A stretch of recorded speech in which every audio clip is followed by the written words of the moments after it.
This is Helene Heiser.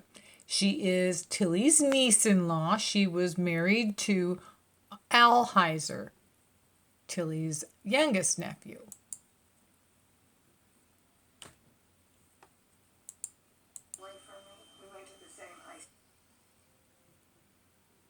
Whoops. He cut in on me at a dance, and he said, "You don't know me, but I'm in your American history class."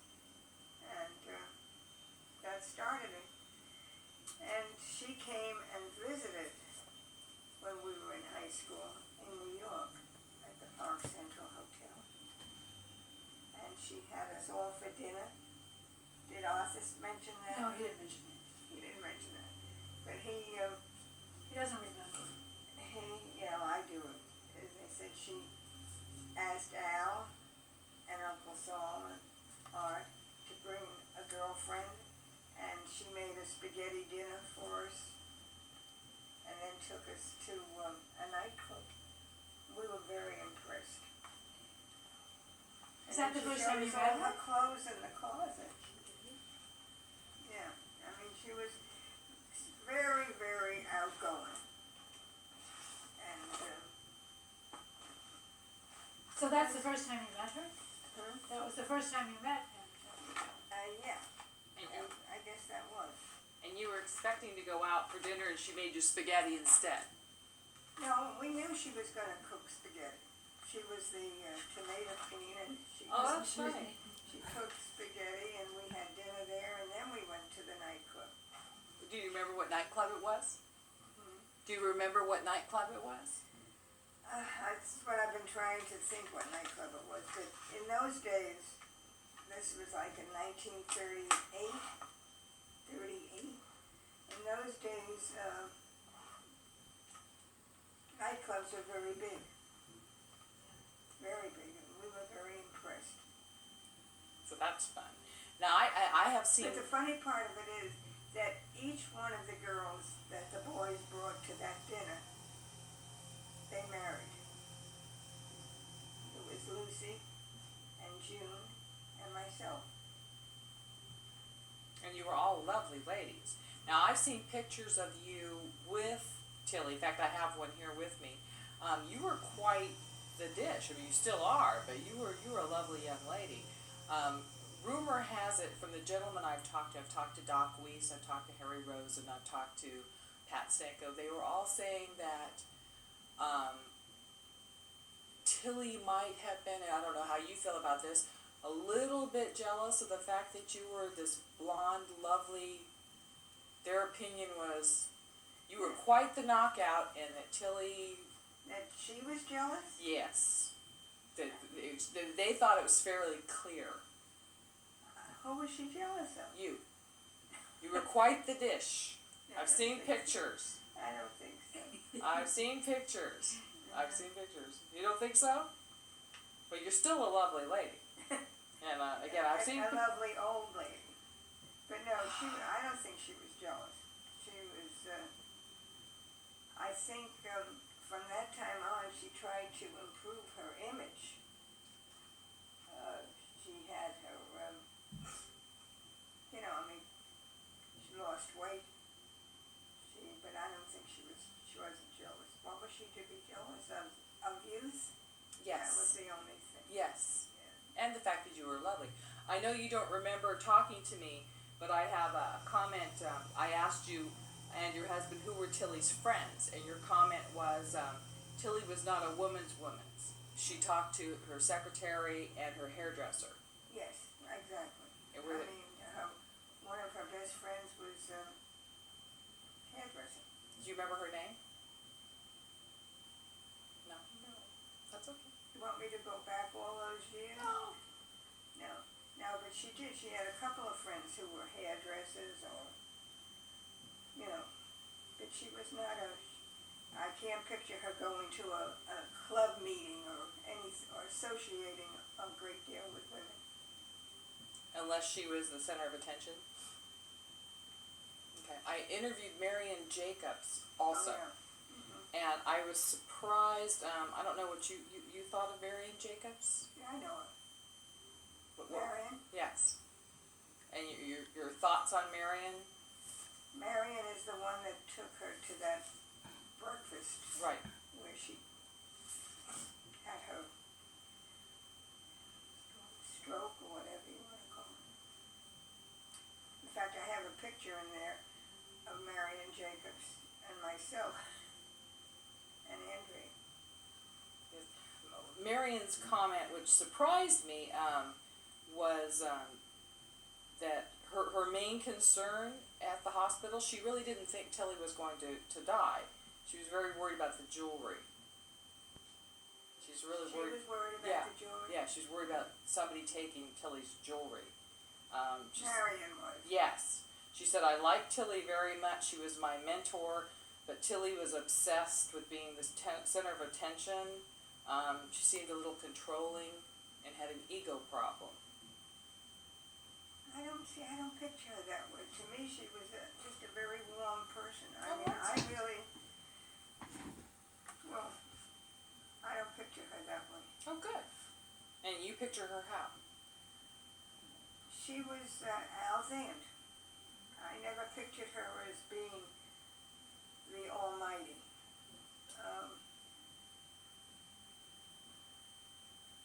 And not controlling. I mean, she was controlling, yes. I would say in that first couple of years when Al and I were married, we didn't make any plans to do anything on a Saturday night because we knew we were responsible for her.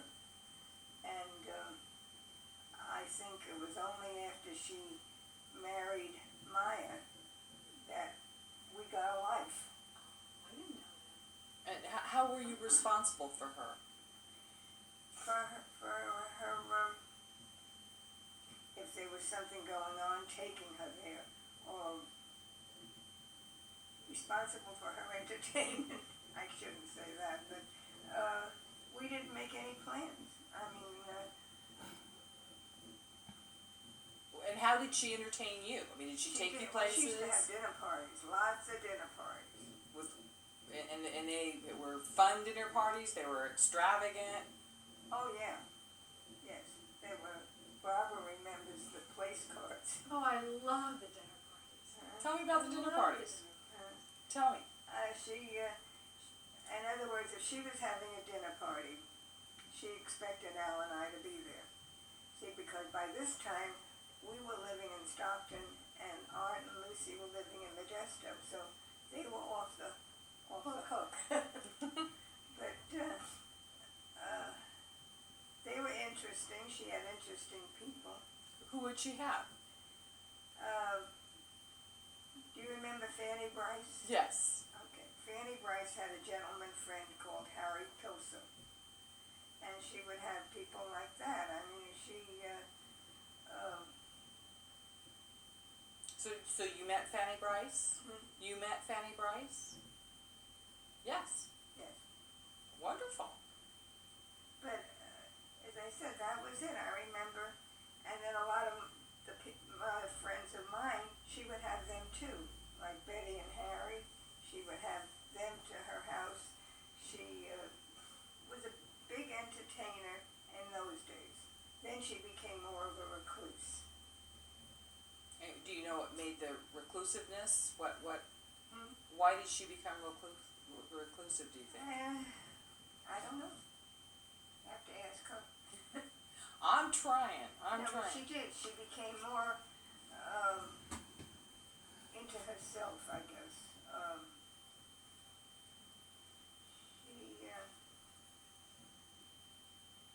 When we first, met, she was more gregarious. But So she got older. She got calmer, or she got quieter.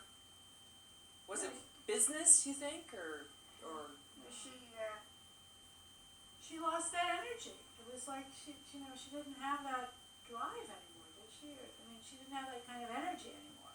Well, I think after she remarried, she became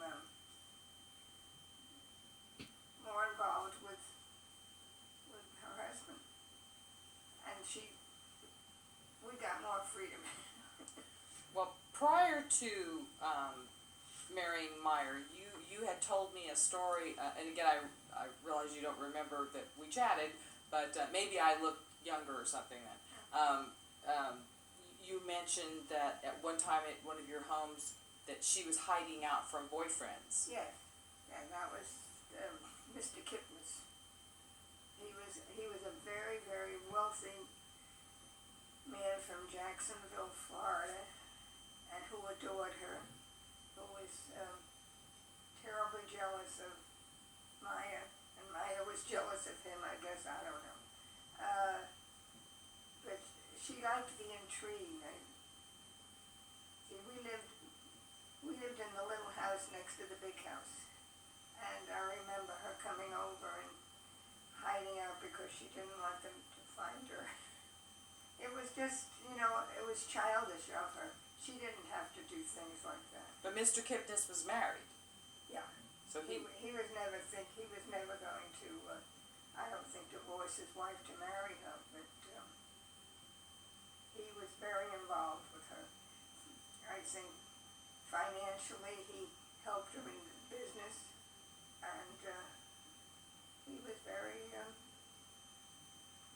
I met him several times, but didn't like him any better than I liked Maya. So you didn't care for either one of them? No, I liked Maya. As I said, it's just I didn't like the way he handled her situation. I mean, he came here to settle a labor strike. And I guess he saw a lonesome lady. I don't know. I shouldn't say that. Yes, you should. I mean, you can if you want. I mean, the idea No, is... I mean, he was fun. He was fun. And I know my oldest daughter was crazy about him. Yeah, I have the pictures to prove that he was fun, too. I have pictures of him at parties, obviously, throwing... I never was attracted to him. I always thought he was a little coarse or a little sexual or a little something. He was too...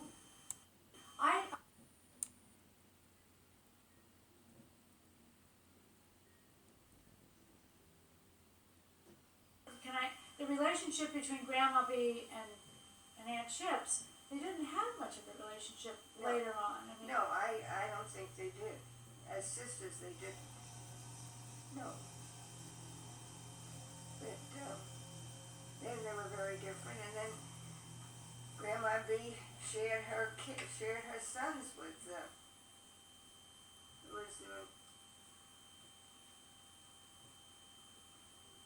yeah, they she never came there? never came to visit. I don't remember. Maybe she came once, or maybe when I was at school she had come, but never a flower. Nothing. And she was lying in the bed, and never. Uncle Al used to come. You used to come. She never came. A white diamond, I think. Okay. This was a canary diamond, but it was big. Well, And evidently, I don't know. Well, she got it early because in 1939 I have a letter from, that's where I came up with Mr. Singer's name, Eugene Singer, is she was looking for money to finance the company, and Mr. Singer is telling her, so she had to have written him, if I can't find money, I'm going to sell the ring, meaning that ring. And he's writing her back saying, let's see, I think it's in that book, saying, What? don't sell the ring. Okay. It's a star corrugated box.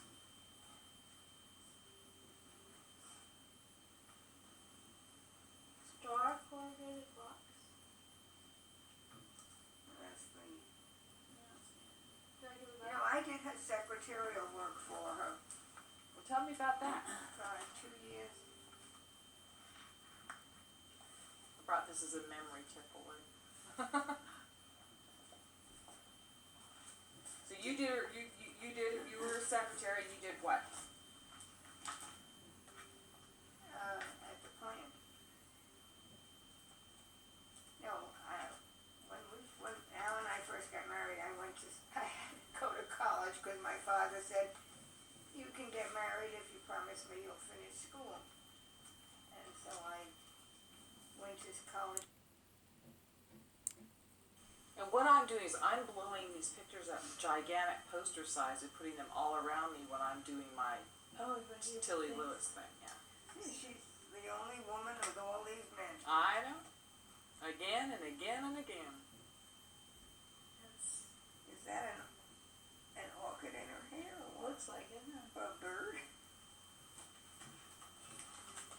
Oh, that's Doc and Harry. Yeah, I brought that for you. Yeah. I brought And that so Harry you could Rosen. see. And Harry Rosen. Last year. Wow. Is that at O'Connor Woods? Yeah. Yes. They're neither one of them are there now. Doc is in Manteca, down the street. They're still, Oh gosh, yes. And Harry lives in Harry lives in Colorado. with a relative, or? Yes. But Harry never had any children. He never No. got married. Now that's the paper that the lady who brought you flowers. Oh, that's what she wrote.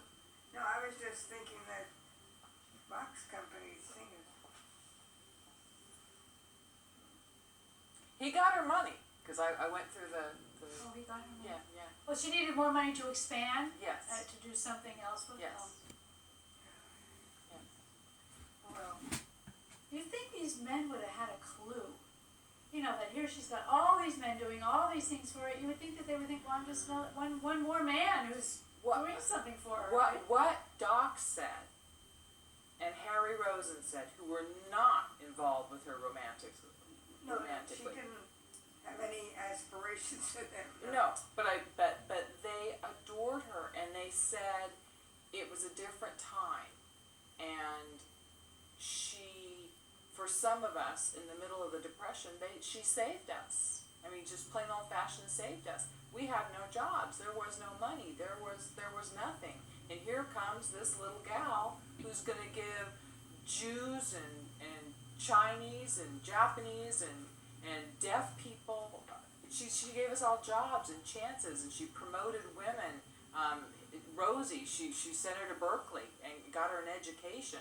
She said, here was this woman who was willing to give us all a chance, and they said, and we loved her for that, and Wow. and just went on and on and on about, and they still respect her as if she is still living, and as your husband did. I mean, when I talked to him, Al loved her. they all did. He loved her because he admired her. I have met almost no one who has not had that same feeling. I mean, they're almost. I mean, she stepped, I guess, on her way up to where she got to be. She stepped on toes, and everyone didn't love her. They didn't. It seems they didn't love her all the time, but when she turned her eye on you, and she was in the "I love you" mood, Yeah. Oh yeah. it was She all could about be- you. She could be as charming as anybody. And then she could turn on you. Yes? I never saw her turn on anybody. No? She could remove her admiration. I mean, she could just go to somebody else. She doesn't turn on you, but she just goes to someplace else. But They said she could swear like a sailor. did you ever hear her Well- swear? What? Did you ever hear Annie Chip swear? Oh no, I never did. No, she was Miss Pure. The guys did though. Yeah, but she could, believe me. Yeah, the guys did. Like a truck driver. Yeah. From what I understand, Yeah. but I never heard it. Never. No, she would look askance at anyone who Oh, she was very pure, very proper. ladylike. She was a lady. Well, that's what the gentleman said. They said she'd be on the phone going, "Oh, please, oh, thank you, oh, you're wonderful, oh, you're this, or you're that," and hang up and just slurry of profanity and throw things and go and then be just as sweet as pie again. And then she'd get up and go work with the girls. If she got really, really upset, they said that's when she'd get up and go She'd go put her hands with the tomato products. She got really, really upset. She would go And work on the line. work on the line. Do you remember that? I never saw her work on the line. And I remember, because see, I was going to school then, and they used to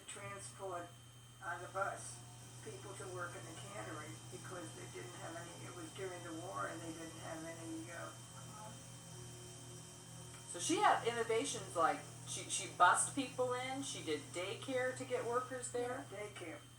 That, I mean, that had never been done before, to my knowledge. And she was quite the innovator. Yeah, well, she had a lot of ideas, and Your husband said she never knew no. That's a quote from your husband. she never was. She never knew the word no. No. She never knew no. I thought that was very cute. No, you get a, whatever Al said about her is what he truly felt. And and she was, I guess, maybe more loving towards him. He was much more lovable. Everybody loved Uncle Al. Yeah. I adored Uncle Al. I mean, Uncle Al made everybody he was with feel like they were the only person in the world, and he wasn't a phony at all. He really, when you were with him, he absolutely adored you, and he was totally connected. And it was not a put on. Uncle Al didn't know how to put on. No. It was absolutely, purely, he loved people. He did. Well, he showed me her furs, and he showed me, took me in the closet, let me try on her mink stole. He was just charming and lovely, and No, he loved people. Uncle Al. He would, I'm going to say, I have to go at 11:30, but Yes, he you would do. have been here all day. Because I met with him 3 times. yeah, did you really? So I have it all written down, so I'll get that He for you. hid you from me. No, you came home. I had you. You came home. You caught us. You caught us together. Yes, you did. You came home, and he was through. In fact, he set up so that you would be home because you were the secretary, and he made one. You got an aneurysm or something? He had maybe something it's else, not. I think. I have so darn many books. I think that's in my other book.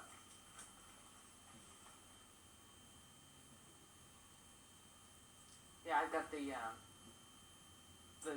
sad death things in another book. Sorry. Isn't this? Is this your father? Oh my God, yes, and that's my mother. Yeah. You didn't know that? Well, I've never seen this picture. She Well, never scribble showed it me. down. This is. I have Mom? tons of things. Dad, I Mom? was going to say, Huh? this looks Dad, like Mom. Lucy. Put down Dad, Oh, Mom. and you know who this is? She married,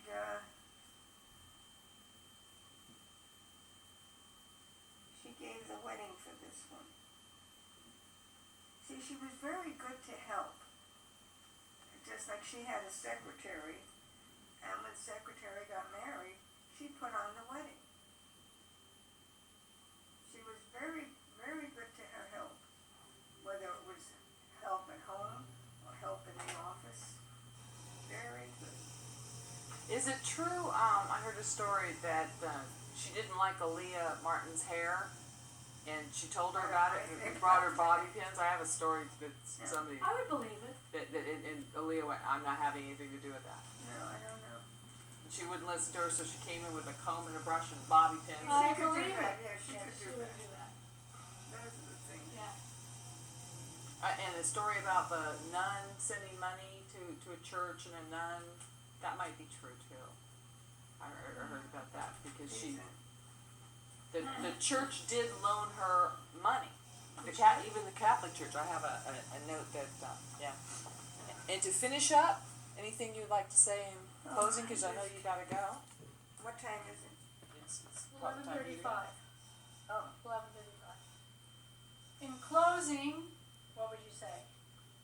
Your last statement. So, Gotcha. In closing, what I would say is that we loved her, and she was a big part of our life.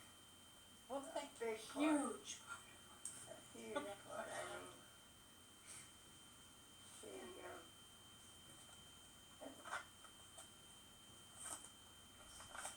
I can only have good memories of her. Well, that is a good way to be remembered.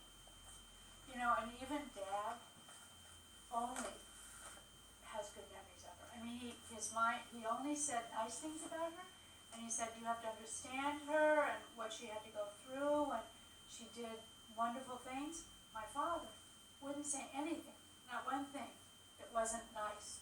And even when Kyle wasn't there, and I said, Dad, come on. He said, no, you have to understand her, what she had to go through. It was, Oh, she did.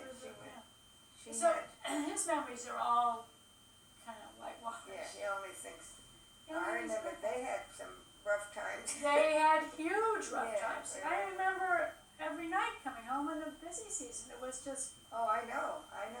He, but only nice things now.